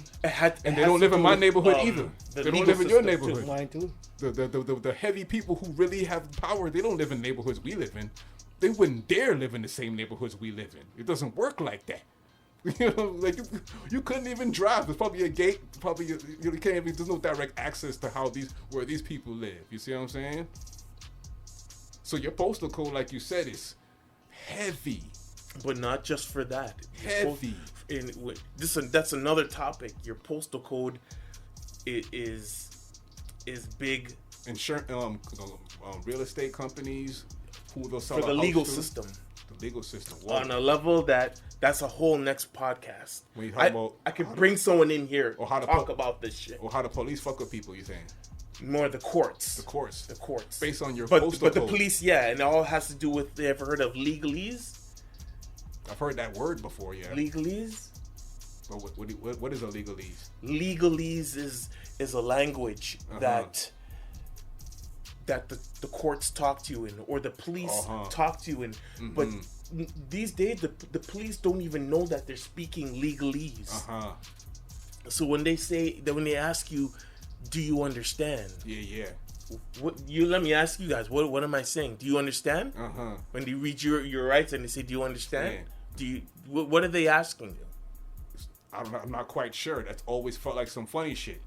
We're asking you either you want to talk, you can talk, or shut the fuck up. No, they're saying, "Do you stand under?" Do you stand under? What do you mean? Do you stand under my authority? Goodness gracious! That's what it means. God damn, nigga, that sounds so bad. It gets worse. It gets worse. If they said it like that, they'd have a lot more problems. Well, what does that have to do with your postal code?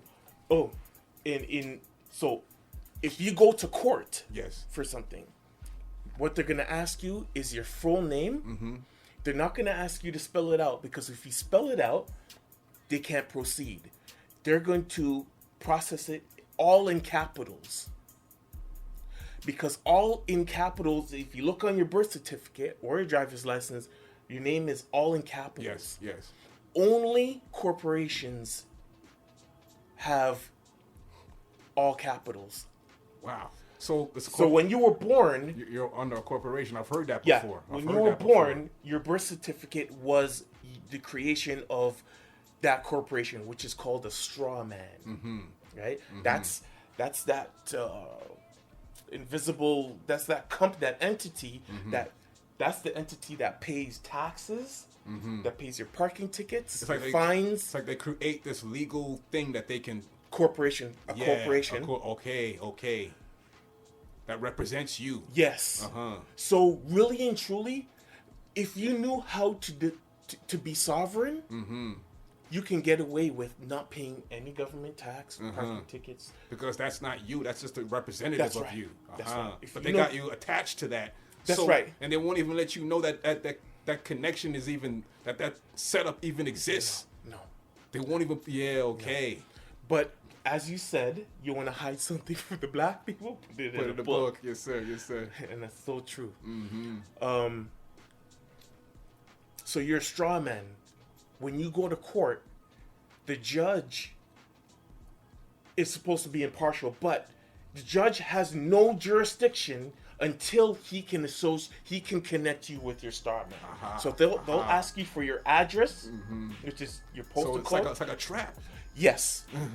Once they got you, then the judge can be impartial in the future discussions. And then here you are with some dude judging what's going to happen with your future. With your future in his hands, because they tricked you into basically signing those rights away. Basically, kind of like giving those rights away for you to be tried by them and judged by them and taxed by them and jailed by them. You know what I'm saying? Show up to court at this date, or else it's going to be a problem. There's a lot of words that we are not familiar with. So do you understand means do you stand under my authority? Yes. That doesn't. When someone says, "Do you understand?" You don't connect that with, "Do you stand under my authority?" The more you dig, you start to realize why it does. It's not intuitive. You see what I'm saying? You wouldn't connect legalese. That's what it is. Legalese. Yeah. The word registration. So what is that supposed to mean? Goodness gracious. The word registration means to hand over. Huh? So when you register anything, you are handing it over. What do you mean? You're handing over your credentials, your life. Wow. But like you register a whole bunch of shit. Exactly! Right, so they don't know who you are until you hand it over and tell them. And now you're registering, here it is. I'm giving you... Okay, the register is like an act of handing over. Okay, yeah. Regis King, and the translation is to hand over. What else? Jeez. What else? The word record is powerful. Record. Wow. What's powerful about record, like in legalese terms? So you know how you can't, let's say, you can't.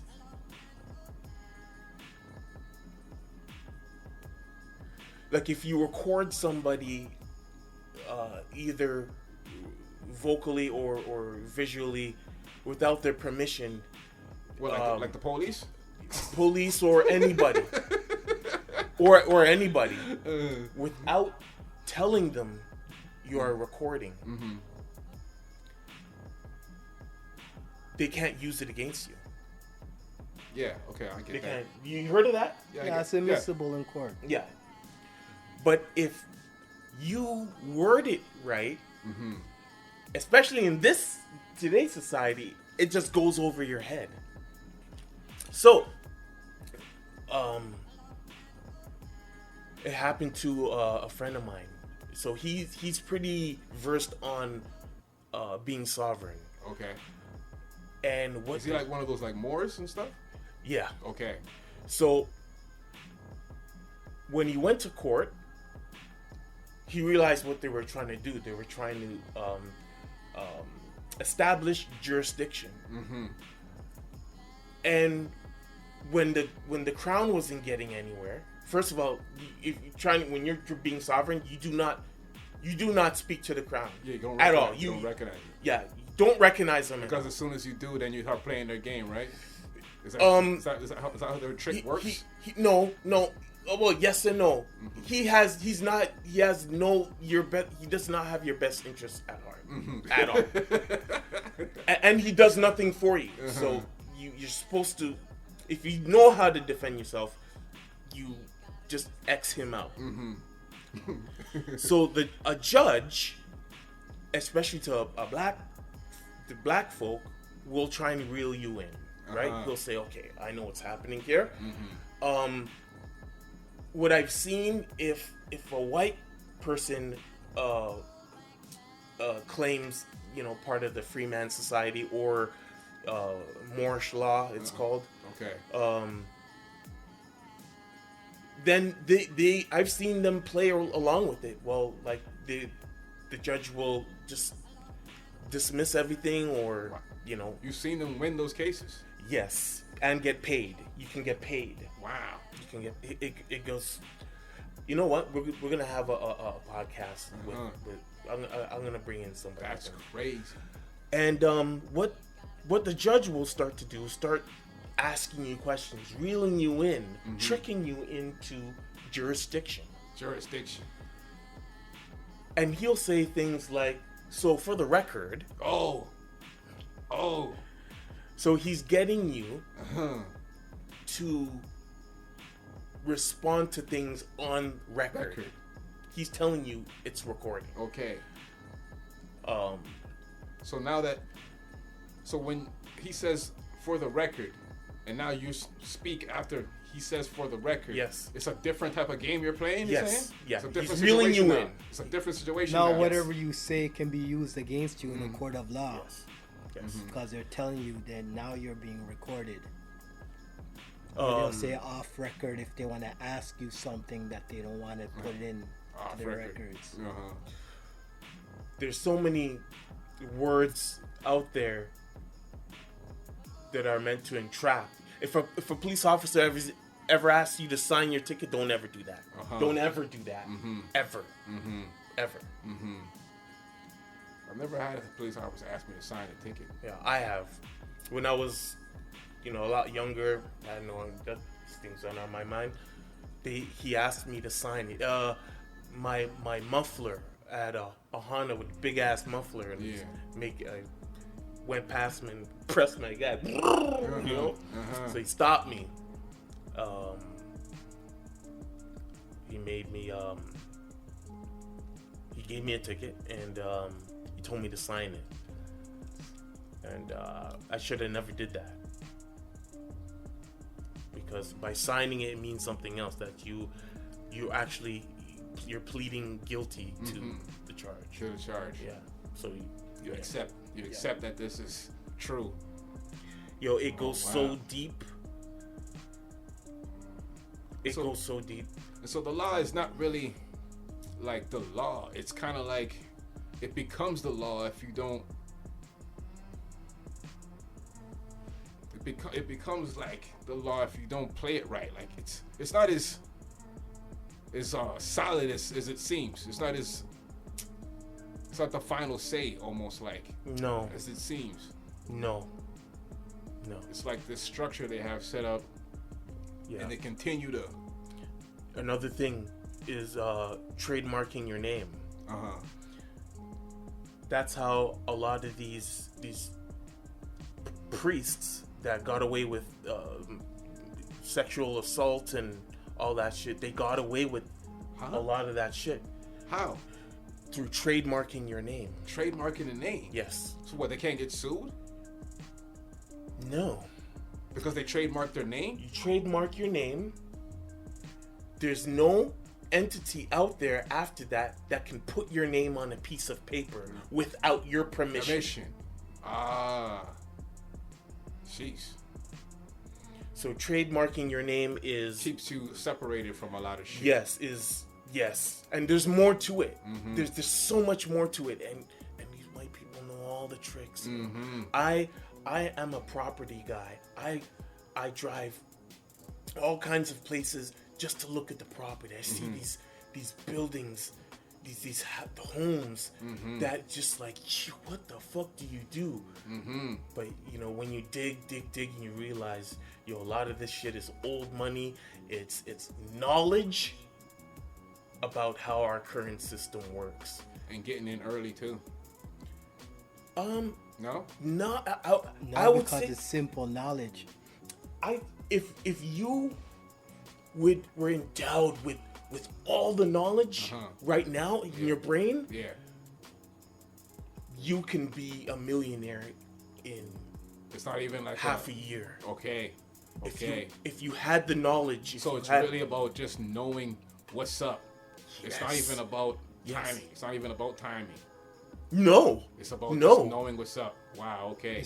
It's like searching for the for that book Like there's all these books on the shelf, but if you don't pick the right book, you're not getting through the door. You're not getting through it. But the book is there. It's there. right there. It's like right there. You can see all the books for everybody to see. Anybody.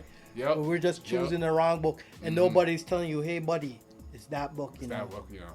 This is the book.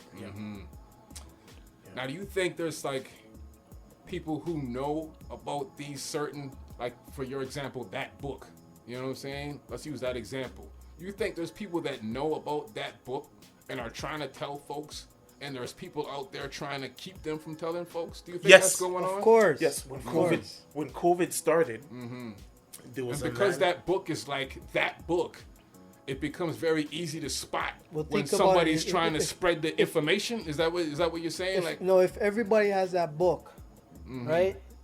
These governments, there won't really be any government. They got to come up with a new law. Who's gonna work? Who's gonna work for them? Yeah, it's kind of like they say about the crypto. Not everybody can be rich, right? No. Someone has to clean the toilet. Who's gonna pay taxes? Who's gonna this and that? It's kind of like they say about the crypto. If crypto becomes what they say it is, then these government and their currencies would be That's why they're useless. trying to stop it. So obviously, crypto's never going to be what they pump it up to one day be, because that would mean. That's why you get it in They it set quick. it up to That's fail. why you get it in it quick and you get out. Yeah, it's definitely. You know what I mean? You it's get a in flip. it, you do whatever, It's and a you flip. get out. It's a flip. It's definitely a flip. You don't just, I'm up and sit on the up and act like it's going to stay up. No, you take some profits and make sure that you keep taking profits until you're all the way up. You don't have to get all the way out, but make sure you get all the way up. You know what I'm saying? And make sure you keep taking profits as it goes up. You know what I'm saying? That's how you got to do it. You can't have no faith in it. These people ain't got no love for you. These investment guys are all trying to just find the next sucker. And you don't want to be that cat, you know? Now, obviously, you can still have some money in there, but if you've made your profit, you know what I'm saying? If you started with 5 stacks and you're up 50, you know what I'm saying? If you're up and you lose what's in you still have, let's say you still have 50 in there, but you're up 50 from continuing to take out every time it goes up. You see what I'm saying? Okay. Now you lost 50, but you still made 50. Right. You know what I'm saying? Okay. Like, that's how you gotta keep taking out. Don't just sit in there and act like they're never gonna rob my house. Like, eventually they're gonna come and jack you. You sitting on a bunch of dough. The coyotes, the whoever, they're gonna come and scavenge that. The vultures, they're gonna come and get that. And so you wanna make sure that you got your shit stashed away somewhere else. So whatever's left here, whatever you lose, it's like when the big boys come and say, we're taking your company. And companies get bought out all the time. They're not asking you when they come buy out your company. Yeah, you can say no, but see what happens after you say no. You know what I'm saying? Like if Coca-Cola came and bought 50's vitamin water, yeah, 50 made a lot of money. But if 50 said no to Coca-Cola, then vitamin water would have disappeared. You see what I'm trying to say? Because Coca-Cola would have did that. They would have just said, okay, you can't eat. If we can't buy you, then you can't eat. So that would make it hard for him to exist? Yes. Yeah. Okay. We're coming for this. And we're offering you a change. We're playing nice. Okay. Because we don't want you as a competitor. So we're coming to buy you. Oh, you're saying no? But we're coming to buy you because we don't want you as a competitor. So if you say no, then we've got to use other means to get rid of you. Because we're here to get rid of you. That's what they're saying when they come to buy you. We're coming to get rid of your company. We don't want your company to exist no more. And it might exist in name because you guys have built up a brand and we don't want to disturb your fans. But your product actually isn't moving. You know what I'm saying? Like you know, when Bape was bought by Rockefeller. When Billionaire Boys Club was bought by Rockefeller. There was fans of Billionaire Boys Club who were continuing to buy it, not knowing that it's been sold off. When Rockefeller sold their things off to whoever, there was people buying Rockefeller thinking they were putting money in Jay-Z's pocket, but he sold it off. Carl Kanai, you know what I'm saying? Same thing. You know what I'm saying? Like, you build up the brand and then you sell it to someone else. People continue to support it as if it's the persons who built up the brands, they're giving money to them, but they're not. You know what I'm saying? Or you try to own 51% of the company if that's the choice. You can do that. Or you can still have... So you have that one majority. That's some heavy negotiation powers for them to allow you to have that, you know? To have that... Oh, yeah. Just on a side note, only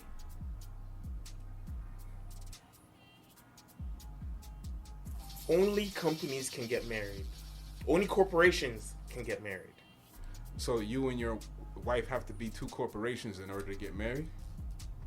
We are two corporations. And that's according to the government, because our Strawman was created when we were born. And those Strawmans are the things getting married. That's right. Yes. It's not you. It's your corporations getting married. So this is what we're going to tax, because you guys are now a married couple and you fall under a certain category in the tax code as a married couple. You know what I'm saying? Well, that's something else. My what I'm talking about is only corporations can get married. So if you don't have a birth certificate, you can't get married, you're saying? Because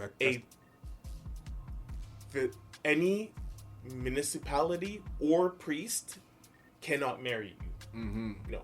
Can't do it. No. It's that birth certificate that's getting married, not you. They need your corporation. It's not you. It's that birth certificate. Yeah. It's your papers. We don't give a fuck about you. We need your papers. You know? Yeah.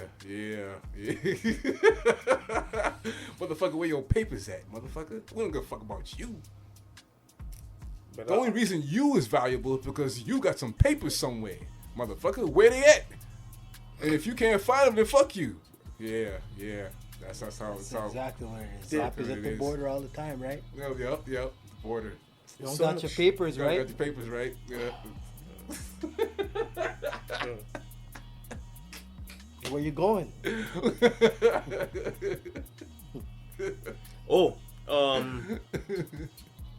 Can you drive without a license? Now, I've seen some Moors say they can. Yeah. But I don't want that static, bro. That's what I'm explaining. So it comes back to can you protect your sovereignty? If you know how to protect your sovereignty, then you can drive without a license. You just have to make sure, for sure, you cannot have your license on you. You cannot have a plate on the back of your car. And I believe it can't be registered. It can't be registered. So you just can't be playing the game in any kind of way. If you get pulled over and go to court, and you can't ever say that you were driving.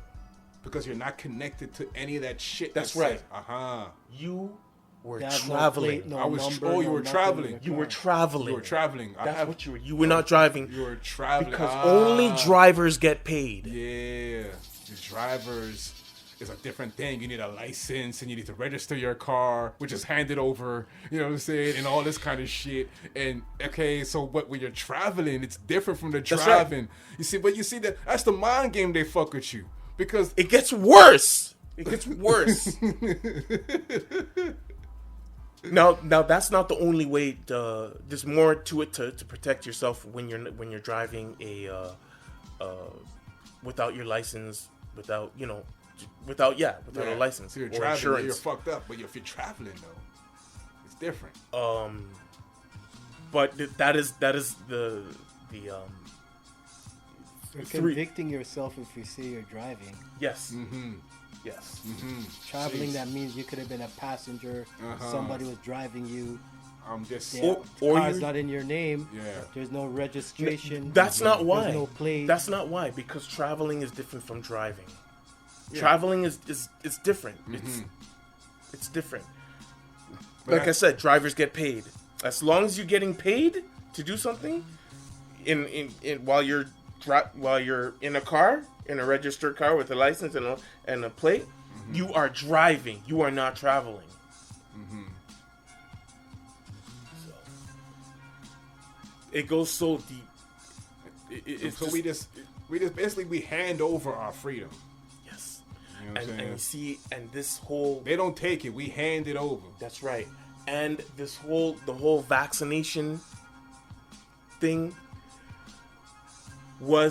is an attempt to do it without your permission. Bro, don't even get me started, bro. Don't even get me fucking started. They had me fucking take that piece of shit vaccine. They had me take that fucking piece of shit vaccine. Or else I'm gonna lose my fucking your job. My income, my job. Your livelihood. And, yes, sir. And I didn't have the fuck you money to be like, well, fuck you then. You know what I'm saying? But when I went to go take the shot, I had to sign a fucking waiver. I'm being forced to take something, and when I go get there, they make me sign a waiver. So I'm completely on my own. Yeah, I'm completely on my own. If this shit kills you, you can't come after it. If I don't take it, I ain't got no work. You see how they put me in the spot. So you're dead either way. I'm dead. If I don't take it, I ain't got no money. If I don't sign the waiver, I can't take the shot. They put you in a rock and a hard place. You on your own, but you can't work if you don't take this stuff. It's like, wait a minute. The government's forcing me to take this shit. No. You gotta sign this waiver, man. You doing this shit on your own. What do you mean I'm doing this on my own? They forced me to do this. No, you got to sign this shit that says you're doing this on your own. You are willingly taking this shot. We ain't forcing you now. We ain't forcing you. You took the shot, motherfucker. You took job tomorrow. You gotta take the shot. Take the shot. And you signed that waiver, so you took the shot. Hey, it's not our fault. It's not our fault. You took that thing. Your wife can't sue us. You didn't have to take it. What do you mean I didn't have to take it? You didn't have to take it, bro. Oh. See, and these people who went after the truckers, bashing them, they have no idea what they were really doing. They're standing up. They're fighting against people who are fighting for them. Mm-hmm. Yes, that's why being a cop is always the worst job in the world, because when there's a protest, right, and or let's say there's a revolution, and people are fighting against the government now, and they're fighting for the people. Like when the people rise up, right, the people are fighting for a movement that they all agree on. But you as a police officer that's working for the government, you've been hired to stop these people that are fighting for the people. You are included in the people, but you're gonna stop them. Yeah. You see what I'm saying? It's one of the worst jobs you can take, because just in case there's a revolution, you already signed up to try and stop it. A revolution that's gonna help you. You signed up to stop it. I'm with these motherfuckers, regardless of what you motherfuckers think of. I'm with them. It's crazy. It's crazy. But we give. It's true though. We give our freedom away. There's no. It's not no strong arming thing. We just sort of get tricked into it. In a way, it is a strong arm. Oh yeah, right? But it's like when they say take this or keep or lose your job. I mean, yeah, that's a strong arm. But if I had fuck you money, it wouldn't be a strong arm. You see what I'm saying? Like you can't depend on your job. That's the trick. Okay, we got this job, but don't go dependent on this, because one day we might ask you to do some shit that goes against your morals and principles, and we're gonna hang this shit right over your head. You know what I'm saying? So that's the trick. Like I'm earning my living, but I've got to treat it like drug dealing almost. Get in, get out before the police raid. You see what I'm saying? It's like you can't stay in it too long, or else I'm gonna get fucked. It's only two ways out of the streets. If you want to stay in the streets, there's only two ways out. You know, locked up or on the stretcher. So you gotta get in and get out. And some cats have their success stories, and some cats don't. You know what I'm saying? They're on a T-shirt or something. You know. You know what I'm saying? Rest in peace or something. But that's how it works, man. Like you can't. This game is always. You can't get lazy. No. Because the system is designed to sort of target people who are comfortable and eat off of them, like vultures, like the wild coyotes in the desert, you know, just looking for food. And if you eating and you fat and you comfortable, oh, they're coming for you. They're gonna find a way to change the tax code or whatever. Where like, you know, like people who are making money but not like super duper money, they pay all the taxes, right? Right. People making like, I don't know, what, $10 million and up, $20 million and up, they don't got to worry about taxes like how someone making $100,000, $400,000, even $1 million. You know what I'm saying? Those people got to struggle just to pay the taxes and live a life that makes sense for how much fucking money they're making. But $1 million, you know what I mean? Yo, $1 million. You making $1 million a year? That's you're basically, you can still put yourself in the league with someone who's making $10 million, because with that amount of money, you can. You think $1 million is enough? Yeah, because all you need to do is hire an accountant. Hire an accountant, have a great lawyer, and what are you spending on that? You spend maybe $100,000 on a good accountant and a good lawyer who can advise you. Is it that affordable for like Ray said about the book? There's lots of accountants, there's lots of lawyers, but there's certain accountants who know the tricks and certain ones who really don't. And how expensive are the ones who know the tricks? That really, if you gotta going to jail for tax evasion. Wesley Snipes, you know what I'm saying? His accountant said, "I got you." He asked his accountant again, "Hey, they're pressing me. Don't worry, I got you." Hey man, they're pressing me. They're saying there's something funny going on. Who? Yeah, Fat Joe too. Fat Joe too. Hey, they're pressing me. They say there's something funny with the money. Don't worry, I got you. No, but see, and they give him some bandu explanation. So no, that's fucked up. These are people who don't want to understand the process. Mm-hmm. I maybe I said it wrong. I love accounting. So you think with $1 million, you can afford the right lawyers and the right accountant to get you the? I think I could, because you know what? I would ask for the process in which this is all happening. So you would be like Master P when he was dealing with the labels, and he actually overseeing. What we say? I would oversee their work. You would. I wouldn't just take their word for it. You would try and find the on the back end. You're trying to understand it on the back end, rather than just being a customer. That's what you're saying. Yeah, because if they're advising me, then you're gonna know. Then I'll know. But if they're just doing you're gonna know if they're saying the right things or not. You're gonna know. Whereas someone like me, who doesn't understand that, they'll just I got tell $1 million. Yeah, they'll just say, "Yo, don't worry, it's all good." It's gonna be harder for me to pick the right accountant, because I'm not gonna know if this guy's really talking what I need him to talk. You see what I'm saying? Exactly. I'm not gonna know what to listen for. Okay. Exactly. And he'll just keep telling you, "Don't worry, I did it right. Everything's good. Don't worry, you're good." So you're saying it's not a factor about how can you afford the right guy. It's like, do you have the knowledge to find the right guy? I guess so. To get you the tax breaks you need. Because $1 million is not, hey man, it's no problem. $1 million, you still gotta hustle to be able to get a. You can't even buy a house for $1 million. That's what I'm trying to say. Like $1 million is not a whole lot of money. It's some money, but are you gonna be able to play the big boy game where taxes ain't a thing? Tax is not really an issue for me, I'm not saying what I'm talking about is not paying no tax. Mm-hmm. It's just about reducing the amount of tax or unnecessary expenses. You're saying you've been going so hard on that if you had $1 million, you'd be going, forget about it, man. I think I would be able to give me $1 million, man. I'll fucking go nuts with that. Yeah, I'll find the right people to advise me, because right away when someone starts talking, I know if they're just talking shit. That's the important skill, though, because not everybody has that skill now. You see what I'm saying? That's the key right there. Because not everybody has time to go be the accountant, right? Right. But the knowledge of picking the right accountant is what separates the guy who's like, when you're saying, what's up with that property? How'd he get all that? You know what I'm saying? Whereas another guy's busting his ass, don't got nothing near that. Jeez. Yes, sir.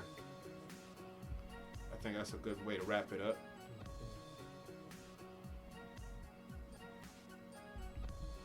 Any closing thought? Anything to say before we close this out? Anything last things to bring up?